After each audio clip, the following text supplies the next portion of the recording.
ఇప్పుడు మీరు చూస్తున్నది మధ్యప్రదేశ్లోని ఒక చిన్న పల్లెటూరులో జరిగింది. చంబల్ నది ఒడ్డున ఉన్న ఆ ఊరికి కరెంటు కూడా సరిగ్గా ఉండేది కాదు. అదే ఊరి మాస్టర్ గారి 16 ఏళ్ల కూతురే నిష్ఠ. ఎంతో సరదాగా నవ్వుతూ ఉన్న తన జీవితం ఉన్నట్టుండి మారిపోయింది. 2 ఆత్మలు తమ చావుకి కారణమైన వాళ్ల గురించి తెలుసుకోవడానికి నిష్ఠని ఉపయోగించుకోవడం మొదలుపెట్టాయి. ఆ 2 తనని ఆవహించాయి. ఇంతకీ ఆ ఆత్మలకి నిష్ఠకి ఏంటి సంబంధం? చివరికి ఆ ఆత్మలు తాము అనుకున్నది సాధించగలిగాయా లేవా? ఈ సంఘటన మొరెలా అనే ఊరిలో నిష్ఠ అనే అమ్మాయి తన తండ్రి పరశురాం, తన తల్లి సావిత్రితో కలిసి ఉండేది. నేను అదే ఊరికి చెందినవాణ్ణి కాబట్టి ఆ సంఘటనకి సంబంధించినటువంటి అన్ని విషయాలు నాకు చాలా బాగా గుర్తున్నాయి. నమస్కారం, నా పేరు నవీన్ మిశ్రా. ఈరోజు మీ మనసును కదిలించే ఒక నిజమైన కథను చెప్పబోతున్నాను. నాకు బాగా గుర్తుంది. ఆ రోజు నిష్ఠకి పెళ్లి జరగబోతోంది. పక్క ఊరు నుంచి మగ పెళ్లివాళ్ళు పెళ్లి కోసమని నిష్ఠ ఊరికి చేరుకున్నారు. కానీ నిష్ఠ, మేము నిన్ను తీసుకెళ్ళడానికి వచ్చాం.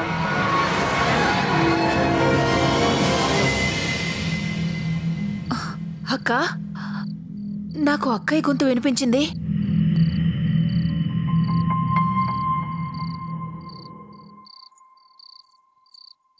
నిష్ఠ,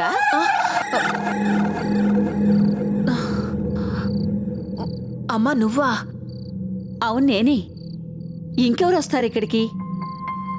లేదు అంటే అది నేనేమనుకున్నానంటే అది సరే గాని నువ్వు త్వరగా రెడీ అవ్వు.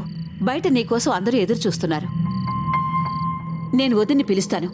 వదినా, త్వరగా రండి, నిష్ఠని తీసుకెళ్ళాలి.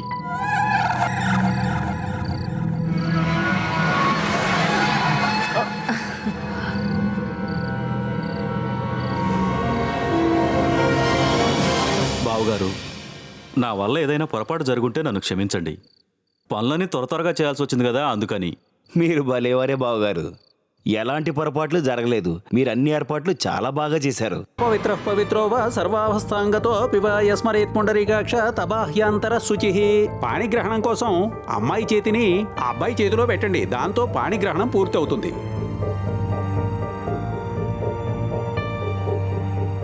ఓం తదేవ లగ్నం సుదినం తదేవ తారాబలం చంద్రబలం తదేవ విద్యాబలం దైవబలం తదేవ లక్ష్మీపతే తేంఘ్రియుగం స్మరామి.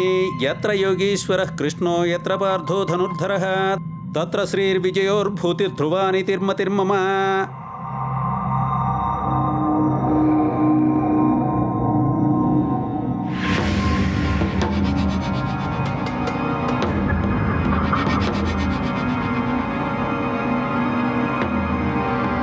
ఇప్పుడు అమ్మాయి చేతిని మీ చేతిలోకి తీసుకోండి.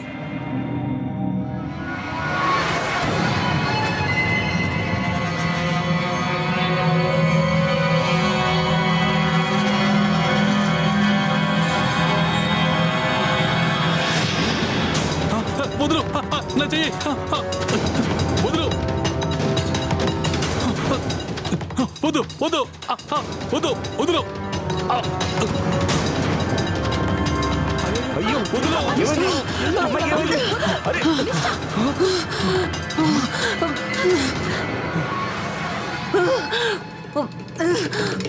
బావుగారు, మీరేం కంగారు పడకండి. తనకేమైందో నేను ఇప్పుడే చూస్తాను.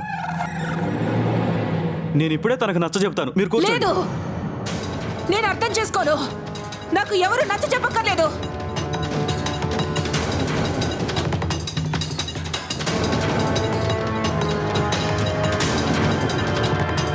మాకు న్యాయం జరిగేంత వరకు నిష్ఠకి పెళ్లి జరగడానికి వీల్లేదు.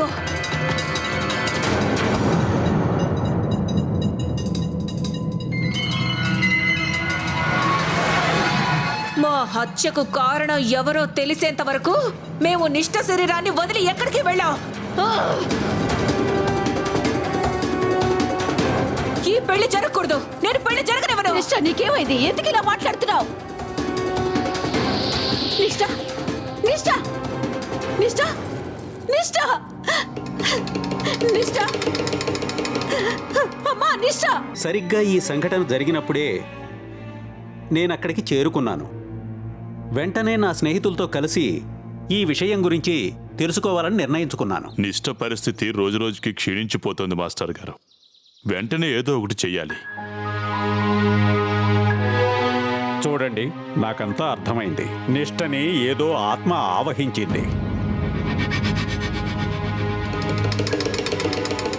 అందుకే నేను చెప్తున్నాను, వీలైనంత త్వరగా ఎవరినైనా పూజారిని పిలిపించి నిష్ట కోసం పూజలు చేయించాలి. లేదంటే దీనివల్ల ఈ ఊరే ప్రమాదంలో పడుతుంది. ఏంటి నేను చెప్పేది నిజమంటారా కాదా? అవునవునవును. అవునవును, మీరు చెప్పింది అక్షరాల నిజం. అసలు మీరు ఏం మాట్లాడుతున్నారు? మా అమ్మాయి నిష్టను ఏ ఆత్మ వచ్చి ఆవహించలేదు. దయచేసి అందరూ నా మాట వినండి. ఇది కేవలం ఒక జబ్బు మాత్రమే. నేను చాలా పుస్తకాలు చదివాను. మాస్టర్ గారు, ఈ విషయం గురించి పూర్తిగా తెలుసుకోవడం చాలా అవసరం. ఇన్స్పెక్టర్ గారు, మీరు కూడా వాళ్ళ మూఢనమ్మకాన్ని నమ్ముతున్నారా? నా కూతురికి ఇప్పుడు ఆరోగ్యం అసలు బాగోలేదని నేను చెప్తున్నాను కదా. నేను ఒప్పుకుంటాను. నేను నా కూతుర్ని వైద్యుడి దగ్గరికే తీసుకెళ్తాను. నా కూతురిపై మీరందరూ జాలి దయ చూపనక్కర్లేదు. నేను నా జీవితంలో ప్రతి విషయంలోనూ ఎంతో జాగ్రత్తగా నిర్ణయం తీసుకుంటాను. కానీ ఇప్పుడు నా కూతుర్ని ఇలాంటి మూఢనమ్మకాలకు వదిలేయమంటారా? కుదరదు, అస్సలు కుదరదు.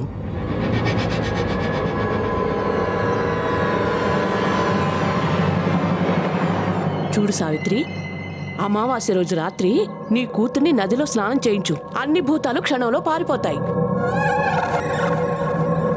వద్దు, తనని కాళీమాత గుడికి తీసుకువెళ్ళు. ఆ తర్వాత అంతా అదే సర్దుకుంటుంది. ఇవన్నీ చేయడం వల్ల ప్రయోజనం ఏమీ లేదు. నా కూతురి జీవితం ఎలాగో పాడైపోయింది కదా. ఇక దాన్ని ఎవరు పెళ్లి చేసుకుంటారు? నీ కూతురు పెళ్లికి వచ్చిన కష్టమేమీ లేదు. అమ్మాయి అందంగా ఉంటుంది కాబట్టి మంచి అబ్బాయి దొరుకుతాడు. కానీ ఇదంతా దాని తలరాత సావిత్రి. దానికి మనం ఏం చేయగలం చెప్పు?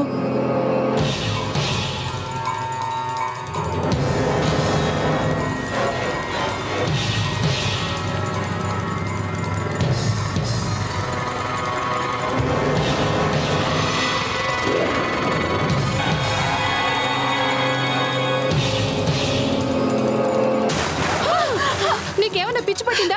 ఏయ్, నోర్మై! ఇక ఎవరైనా ఒక్క సలహా ఇచ్చినా కూడా పరిస్థితి చాలా దారుణంగా ఉంటుంది. మీరు మళ్ళీ ఈ ఇంటి చుట్టుపక్కల ఎక్కడైనా కనిపించారంటే మిమ్మల్ని... సావిత్రి, నువ్వు వెంటనే ఏదో ఒకటి చెయ్యాలి. లేదంటే నీ కూతుర్ని ఎవ్వరూ కాపాడలేరు. ఏయ్, నిన్ను మళ్ళీ ఇటువైపు రాకు. పిచ్చెక్కింది బాబోయ్. వచ్చావంటే నీ పని అయిపోతుంది. అరే నిష్ఠ, నువ్వేం చేస్తున్నావు? అయిపోయింది. నిష్ఠ, అరే నిష్ఠ, నిష్ఠ, ఏమైంది? ఏమైందమ్మా? నిష్ఠ, నీకేమైంది? వదినా, నిష్ఠకేమైంది?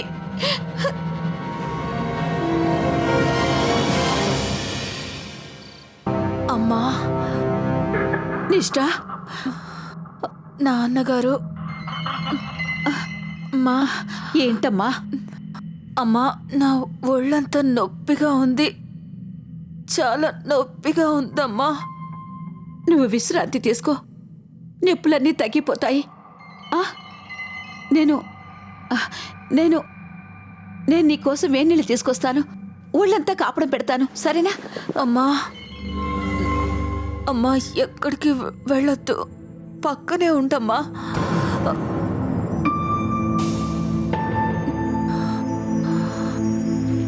నా పక్కనే కూర్చో అమ్మా.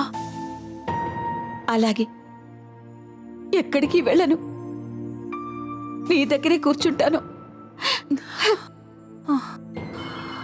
అమ్మా, చాలా ఆకలిగా ఉందమ్మా. అలాగే, ఇప్పుడే నీకోసం వంట చేస్తాను. నిష్ఠ, నువ్వు విశ్రాంతి తీసుకో. నేను పక్కింటికి వెళ్ళి వంటకి కట్టెలున్నాయేమో తీసుకొస్తాను. ఇప్పుడే వస్తాను.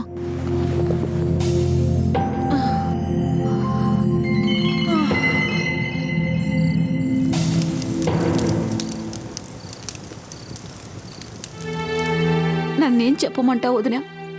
ఒకవైపు ఇంట్లో డబ్బులకి కష్టంగా ఉంది, పైగా నిష్ఠ పరిస్థితి చూస్తే ఇలా ఉంది. ధైర్యంగా ఉండు సావిత్రి, అంతా సర్దుకుంటుంది. ఇంకా ఎన్ని రోజులు ఇలా ఉంటుందో ఏమో. నిష్ఠ! అమ్మా చాలా ఆకలిగా ఉంది. నీకు తెలుసు కదా నేను ఆకలికి తట్టుకోలేను అని. ఏంటి? అమ్మా త్వరగా వంట చెయ్యమ్మా.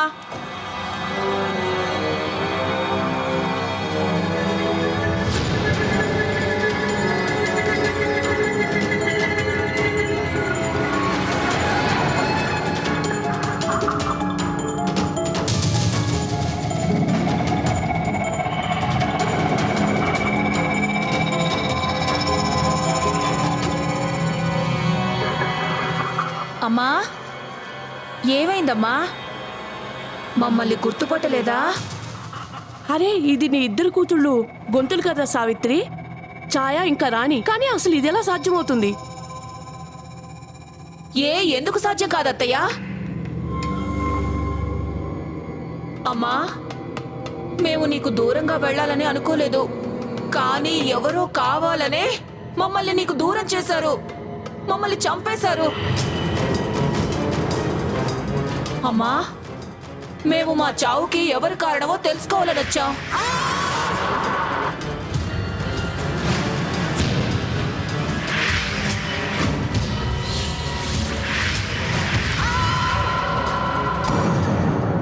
ఆ సంఘటన తర్వాత ఒక విషయం పూర్తిగా అర్థమైంది.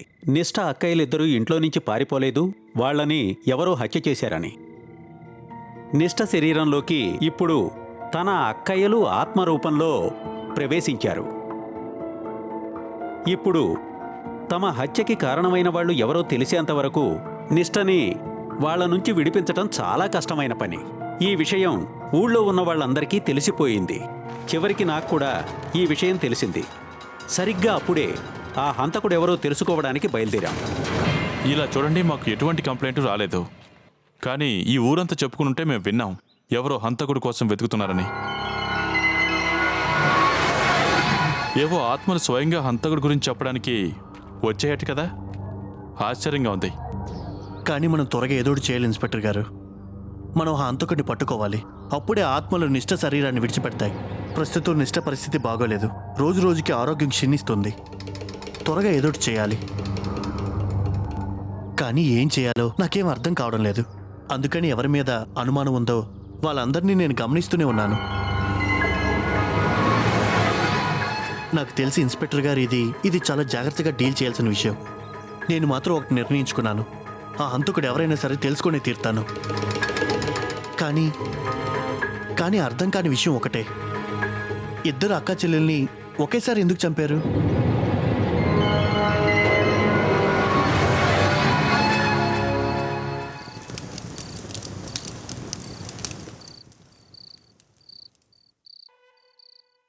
కొంచెం తినమ్మా. నాకేం వద్దమ్మా. ఎందుకు ఇలా మొండితనం చేస్తున్నావు? కాస్త తిను. తినకపోతే నీ ఆరోగ్యం ఎలా బాగుపడుతుంది? అమ్మా నాకు బాగైపోతుంది కదా. అమ్మా నాకు త్వరలోనే తగ్గిపోతుంది కదా. ఎందుకు ఇలా మాట్లాడుతున్నావు? నీకు తగ్గిపోతుంది, త్వరలోనే తగ్గిపోతుంది, నయం అయిపోతుందమ్మా.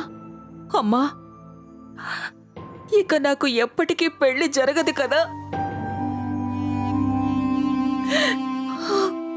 నా స్నేహితురాళ్ళందరికీ పెళ్ళైపోయింది, వాళ్ళెవరూ నాతో మాట్లాడమే లేదు.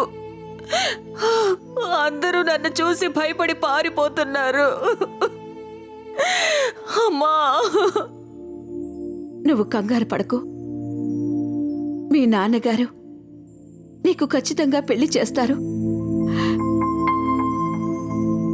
నీకు పెళ్లి జరుగుతుంది. ఏయ్ మా పెళ్లి జరగనప్పుడు మేము నిష్ఠకెలా పెళ్లి జరగనిస్తాం?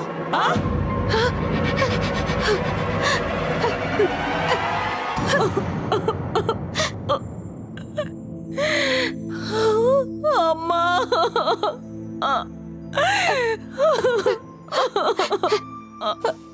నిష్ఠ,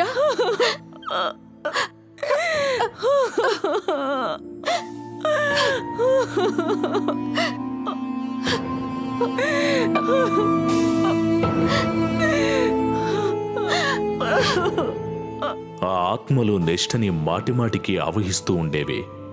దానివల్ల నెష్ట ఆరోగ్యం పూర్తిగా పాడైపోయింది. తను భోజనం, నీళ్లు అన్నిటినీ మానేసింది.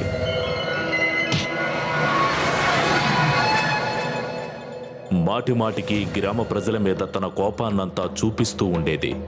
గ్రామంలో ఎవరైనా కనిపిస్తే చాలు తమ హత్యకు కారణమైన వాడి గురించి ప్రశ్నిస్తూ ఉండేది. గ్రామంలో ప్రజలందరూ తానంటే ఎంతో భయపడసాగారు.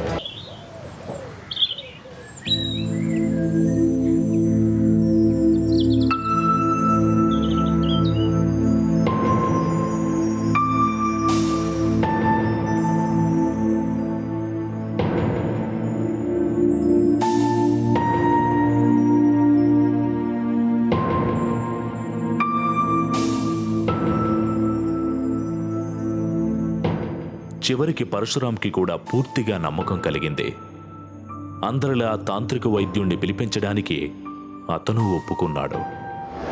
ఓం త్ర్యంబకం యజామహే సుగంధిం పుష్టివర్ధన పూర్వారుకం ఇవ బంధనన్ మృత్యుమోక్షే అమృత.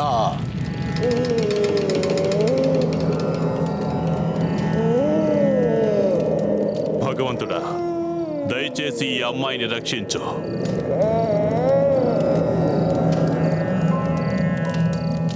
ఏయ్ దుష్టాత్మ, ఎవరు నువ్వు? ఈ అమ్మాయిని ఎందుకు వేధిస్తున్నావు?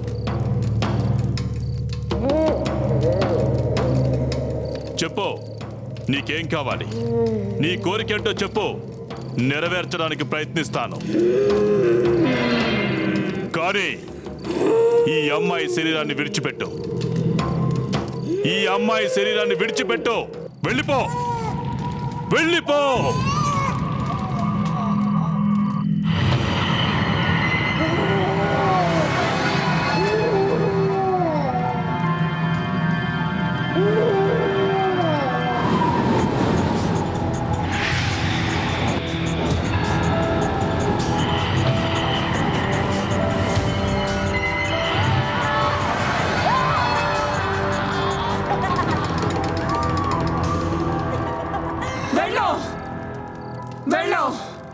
మేము తన్ని వదిలి ఎక్కడికి వెళ్ళాం?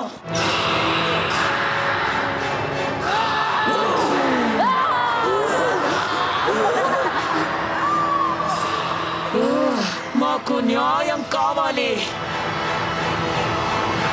మాకు న్యాయం జరిగేంత వరకు మేము ఎక్కడికి వెళ్ళాం. అలాగే ఎవరైతే మా దారికి అడ్డు రావాలని అనుకుంటారో వాళ్ళు మా కోపానికి బలైపోవాల్సి వస్తుంది.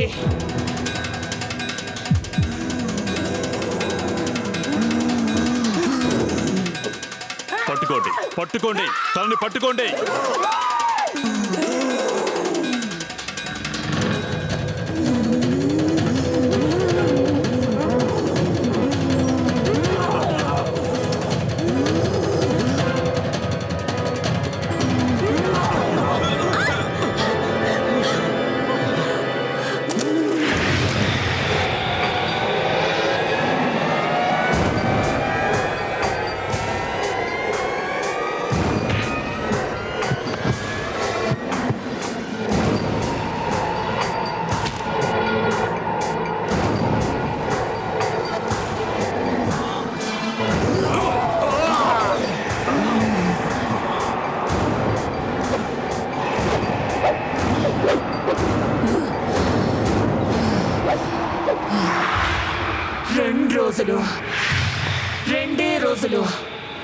రెండు రోజుల్లో మేము ఇక్కడి నుంచి ఎంత దూరం వెళ్ళిపోతామంటే ఇక ఆ తర్వాత మమ్మల్ని ఎవరు పట్టుకోలేరు.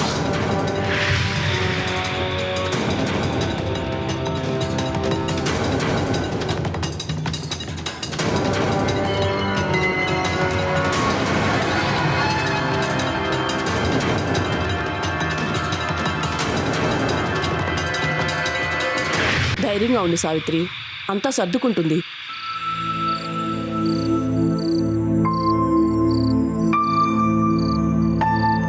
మాస్టర్ గారు, మీరేం కంగారు పడకండి. నేను హంతకుని పట్టుకునేంత వరకు నిద్రపోను మాస్టర్ గారు. మీరు ఏదో ఒకటి చేయండి.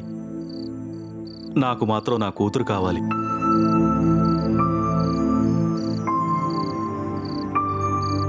చూడండి మాస్టర్ గారు, ఈ హంతకుడు అది ఇదని సమయం వృధా చేయకండి. త్వరగా ఏదో ఒకటి చేసి ఈ ఆత్మలను ఖచ్చితంగా ఇక్కడి నుండి తరిమేయాలి. లేదంటే నిష్ఠతో పాటు ఈ ఆత్మల వల్ల ఈ గ్రామంలో అందరికీ ప్రమాదం జరిగే అవకాశం ఉంది. అంతేకాదు, నా మాట జాగ్రత్తగా వినండి. వచ్చే వారమే మెహందీపూర్లోని బాలాజీ మందిరానికి పేరు మోసిన పండితులు మహారాజ్ సుభాష్ గారు వస్తున్నారు. ఖచ్చితంగా ఆయన మనల్ని ఈ కష్టం నుండి విముక్తుల్ని చేయగలరు.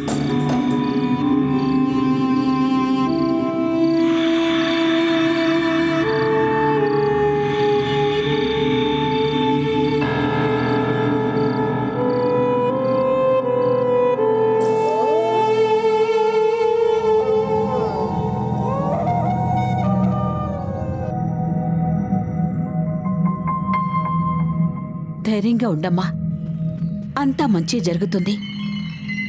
నువ్వు లేచే ఉన్నావు కదా, నీ కళ్ళు తెరిచి ఉంచు నిష్ట.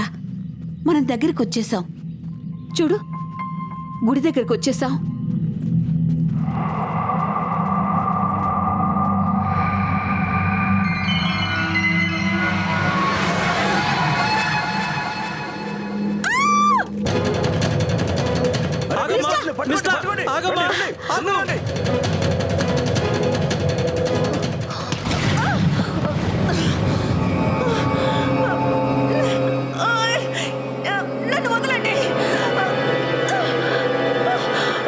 త్వరగా తనని గుళ్ళోకి తీసుకెళ్ళండి. నేను గుళ్ళోకి రాను, వదలండి. నేను ఎక్కడికి రాను. రావాల్సిందే.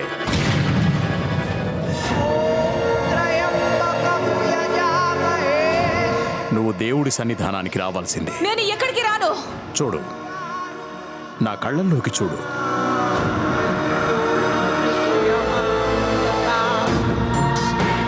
తీసుకురండి.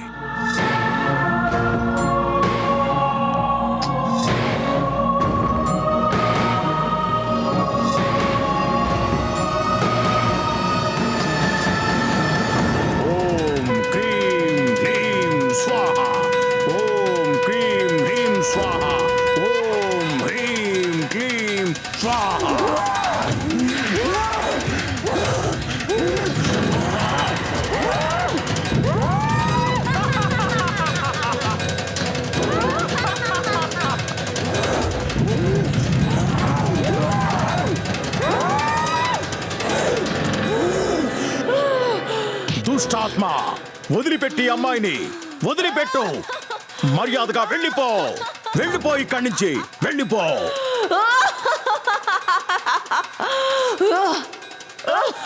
నువ్వు నన్ను ఏమీ చెయ్యలేవు.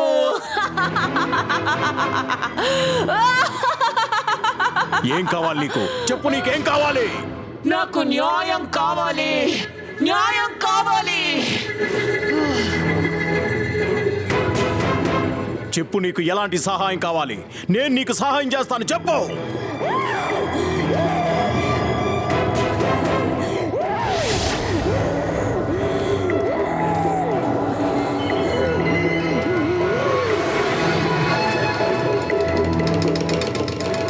అన్యాయంగా మమ్మల్ని హత్య చేశారు. ఆ హంతకుడు ఎవరో మేము తెలుసుకోవాలి. కానీ నువ్వు చెప్పింది మేము ఎలా నమ్మాలి? మన ఊరి నది ఒడ్డున మా ఇద్దరి శవాలు పాతి పెట్టబడ్డాయి.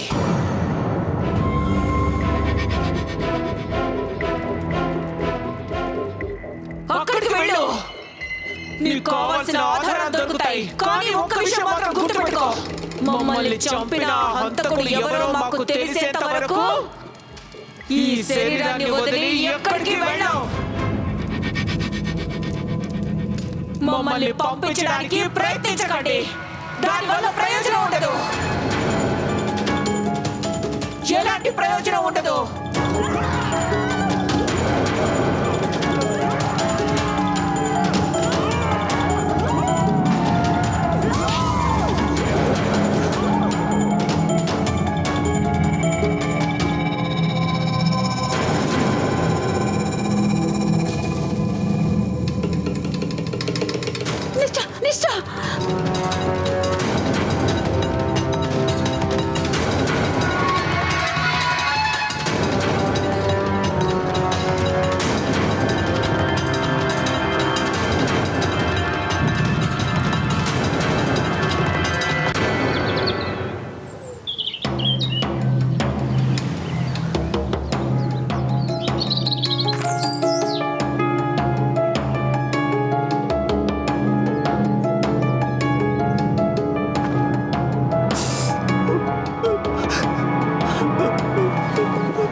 ఆ ఆత్మలు ఏదైతే చెప్పాయో అది నిజమైంది. కానీ అన్నిటికంటే ముఖ్యమైన విషయం ఏమిటంటే ఆ ఇద్దరిని చంపింది ఎవరు? ఆ విషయం గురించి తెలుసుకోవడానికి ఆ రోజు రాత్రి నేను మళ్ళీ ఆ చోటికి వెళ్ళాను. ఏమైనా దొరుకుతుందంటారా ఇన్స్పెక్టర్ గారు? దొరుకుతుంది, ఖచ్చితంగా ఏదో ఒకటి దొరుకుతుంది.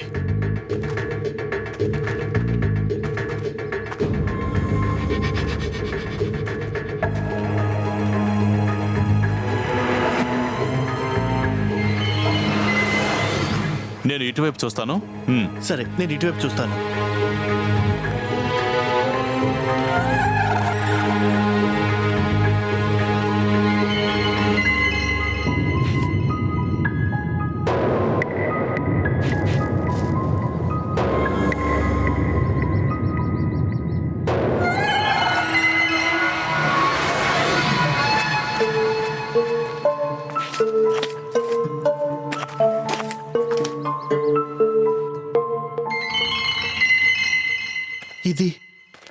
ఇదేంటి?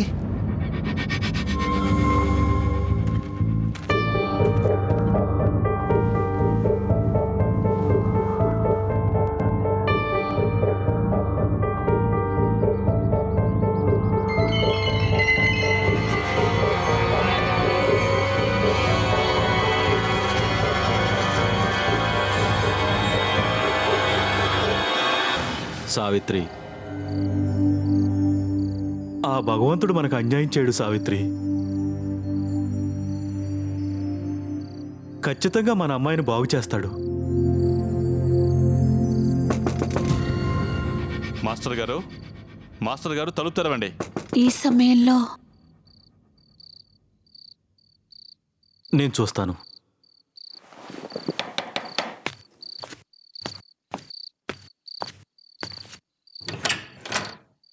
అరే ఇన్స్పెక్టర్ గారు, మీరా? ఇన్స్పెక్టర్ గారా, ఈ సమయంలో ఇంత రాత్రి వేళ మీరు? అంతా బాగానే ఉంది కదా? నేను లోపలికి రావచ్చా? రండి.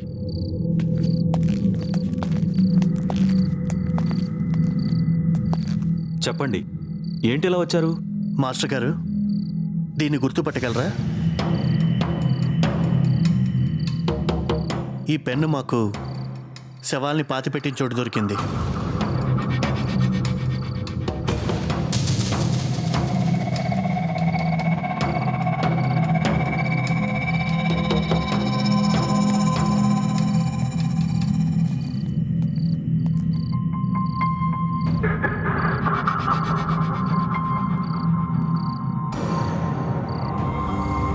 ఇప్పుడు గుర్తొచ్చిందా మాస్టర్ గారు?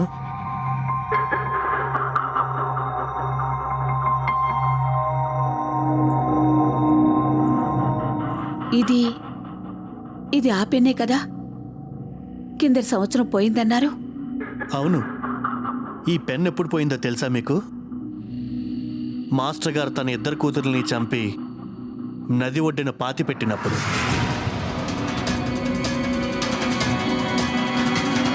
మాస్టర్ గారు ఎప్పటికైనా మీ తప్పును ఒప్పుకోండి, లేదంటే ఇన్స్పెక్టర్ గారు తన పద్ధతిలో ఒప్పిస్తారు.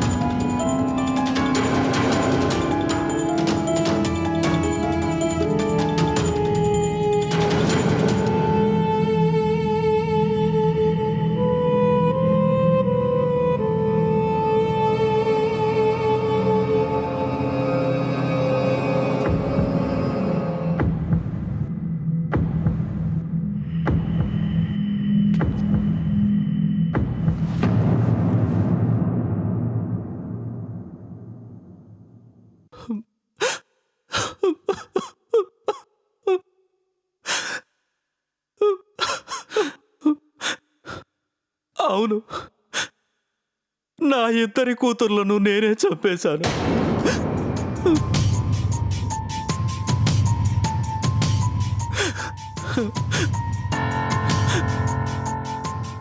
ఎందుకంటే నా ఇద్దరి కూతుర్లు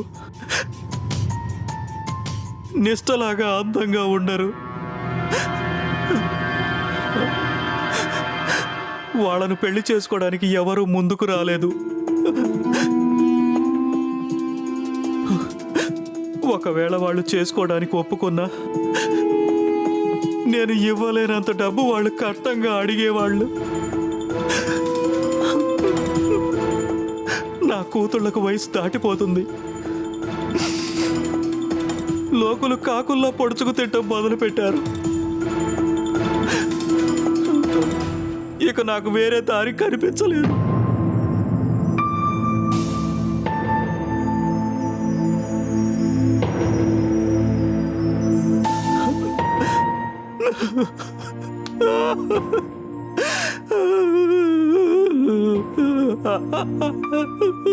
అందుకే నా కూతురు నేనే చెప్పేశాను.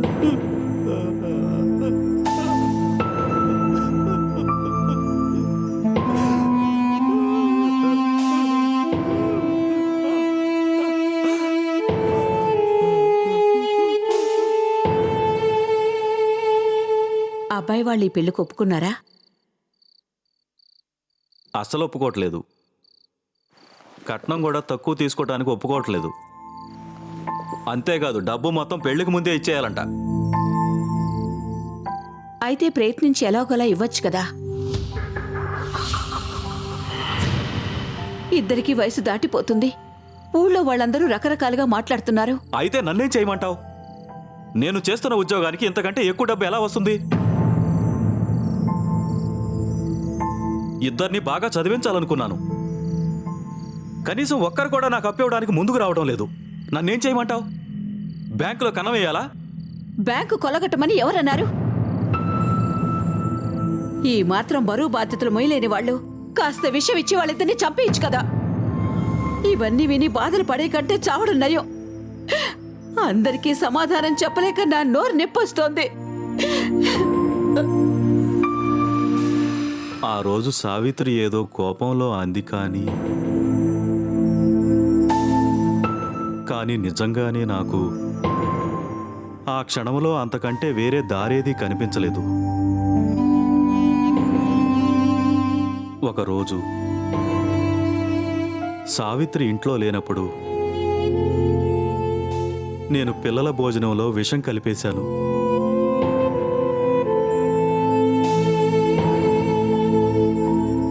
వాళ్ళది తిని చనిపోయిన తర్వాత వాళ్ళను నది ఒడ్డుకు తీసుకెళ్లి పాతి పెట్టేశాను. నాన్నగారు,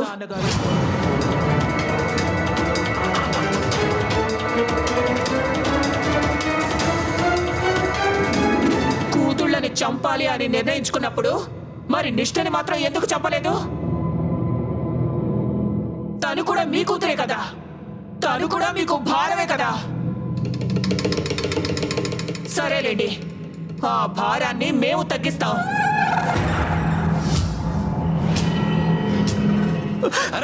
వద్దు, దయచేసి అలా చేయొద్దు.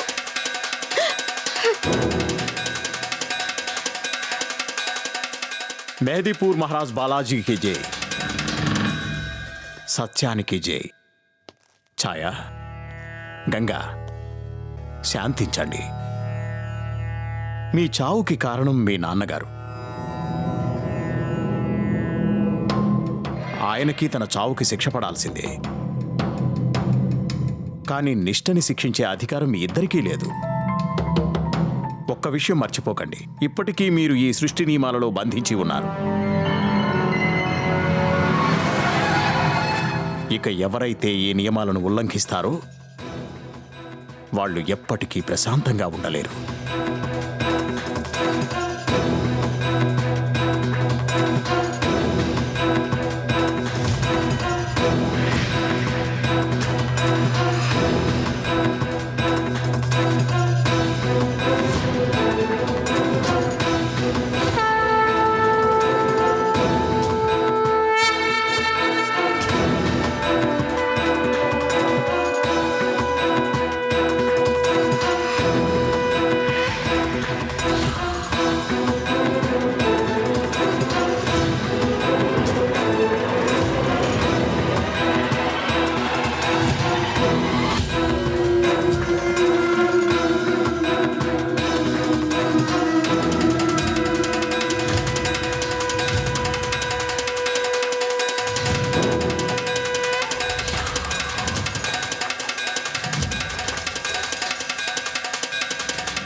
ఎవరూ కల్లో కూడా ఊహించలేరు ఆ అక్కా చెల్లెళ్ల తండ్రే వాళ్ళని హత్య చేసి ఉంటాడు అని. ఒక మామూలు మనిషిగా ఆలోచించామంటే మనకి పరశురాం మీద కోపం వస్తుంది. అసలు ఇంత కఠినంగా ఎలా మారగలరు అని. కానీ ఒకవేళ ఒక తండ్రి స్థానంలో ఉండి ఆలోచిస్తే మనకి అప్పుడు అర్థం అవుతుంది ఎంత కష్టపడి ఉంటాడు ఆ తండ్రి. తన పేదరికం కారణంగా కన్న కూతుళ్లనే చంపాల్సొచ్చింది. పరశురాం ఇప్పటికీ జైల్లోనే ఉన్నాడు. సావిత్రి ఇంకా నిష్ఠ ఆ ఊరు వదిలి వెళ్ళిపోయారు. అప్పట్నుంచి వాళ్ళిద్దరి గురించి ఎవ్వరికీ ఏమీ తెలియలేదు. మా పారానార్మల్ ఎక్స్పర్ట్స్ చెప్పిన దాని ప్రకారం ఒకవేళ ఎవరికైనా అసాధారణమైన చావు సంభవిస్తే, లేదంటే వాళ్ళ మృత్యు సమయంలో మనసులో ఏవైనా కోరికలు మిగిలి ఉన్నట్లయితే ఆ ఆత్మ తన కర్మచక్రాన్ని పూర్తి చేయలేకపోతుంది. అలాంటప్పుడు ఆ ఆత్మ కోరిక నెరవేరేంత వరకు తనకు ముక్తి లభించదు. అలాంటి ఆత్మలు చాలా బలంగా ఉంటాయి. ఎదుటి మనిషితో ఎంతో సులభంగా ఎదిరించగలుగుతుంది. మా పారానార్మల్ ఎక్స్పర్ట్స్ ఏమంటున్నారంటే, అలాంటి సమయంలో ఆ ఆత్మకి ముక్తిని ప్రసాదించడానికి మనం ప్రయత్నించాలి. దానికోసం ఎవరైనా జ్ఞాని లేదా గురువు దగ్గర సాయం తీసుకోవడం ఎంతో ముఖ్యం. అప్పుడే ఆ ఆత్మ ప్రపంచాన్ని వదిలి మరో ప్రపంచానికి చేరుకోగలుగుతుంది.